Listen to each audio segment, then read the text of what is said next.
कभी मीठे फल तो कभी चावल वाला दाना। कालू कौवा कुछ न कुछ खाता रहता था। कालू कौवा एक नंबर का मोटू बन गया था और उसे खाने के सिवा और कोई काम ना था। थक गया, बस अब पेड़ पे बैठ के थोड़ा आराम कर लेता हूँ। कालू कौवा ऐसा सोचकर वो एक पेड़ की शाख पर बैठ जाता है और दूसरे पेड़ के शाख पर कबूतर भी बैठा होता है।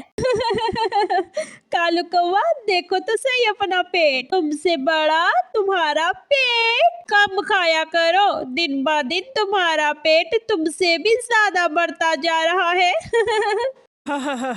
मैं इस दुनिया में खाने तो आया हूँ, काम वाम मुझसे नहीं होते। कालू कौवे ने इतना ही कहा था कि कालू कौवे के वजन से शाख टूटकर नीचे गिर जाती है और कालू कौवा धर्म होकर नीचे गिर पड़ता है।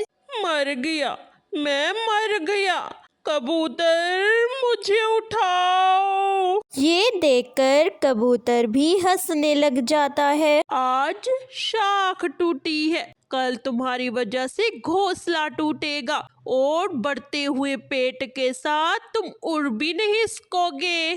कबूतर कालू कौवे को समझा कर कालू कौवे की मदद करके कालू कौवे को उठाता है। फिर रात हो जाती है। गोरी कौवी अपने घोंसले में सो रही होती है कि जबकि कालू कौवा आकर गोरी कौवी के घोंसले पर बैठ जाता है। घोंसला भी कालू कौवे के वजन से सिलकने लग जाता है। कालू, तुम खुद भी गिरोगे और मुझे भी गिराओगे। देखा है तुमने अपना पेट, ये घोंसला सिर्फ पंछियों के लिए है, भैंसों के लिए नहीं है। और जो भी हो, मैं तो ऐसे ही खाऊंगा और तुम भी बाकी पंछियों की तरह बातें सुनाने लग गई हो। ऐसे ही दिन गुजरते गए। कालू कौवा दिन रात भोजन खाता रहा और कोई भी काम ना करता और देखते ही देखते कालू कौवे का वजन बढ़ता गया। आज तो कालू कौवे से उड़ा भी नहीं जा रहा था। वो कभी ऊपर जाता तो वो कभी नीचे आता। वो पूरी ताकत लगाता मगर उसके पंख उसकी वजन बर्दाश्त नहीं कर पा रहे थे। मुझसे उड़ा क्यों नहीं जा रहा? मुझे क्या हो गया है? मेरे पंख मेरा साथ क्यों नहीं दे रहे?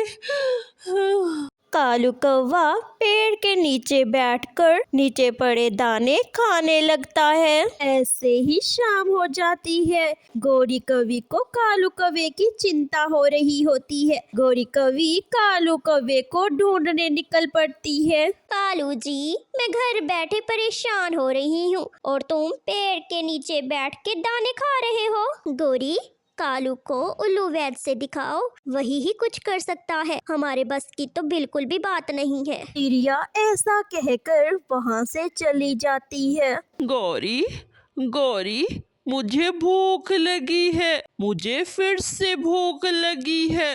चुप करो, मैं उल्लू वैद्य को बुलाने जा रही हूँ और तुम घोंसले में ही लेटे रहना। गोरी ऐसा कहकर उल्लू वैद्य को बुलाने चली जाती है। मैं तो बर्बाद हो गई हूँ।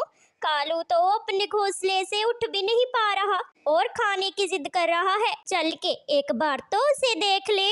उल्लू हकीम कालू कौवे को देखकर गोरी से कहता है, इस कालू की तो कोई भी दवाई नहीं है, बस कालू को 4 दिन के लिए खाने के लिए कुछ भी नहीं देना। जब कालू उड़ने लगे तो अपना दाना लाने के साथ साथ सारे पंछियों का दाना जंगल से लेकर आना होगा। ऐसे ही कालू का पेट खत्म हो जाएगा और कालू पहले की तरह हो जाएगा। उल्लू ऐसा कहकर वहाँ से चला जाता है। ऐसे ही 4 दिन भी गुजर जाते हैं। ऐसे ही गोरी कालू कौवे को 4 दिन कुछ भी नहीं देती और कालू कौवे का पेट खत्म हो जाता है। दोस्तों, आपको ये कहानी कैसी लगी? अगर अच्छी लगी है तो जल्दी से एक लाइक कर दो और हमारे चैनल को सब्सक्राइब करना मत भूलें, क्योंकि आपके सब्सक्राइब करने से हमें मोटिवेशन मिलती है।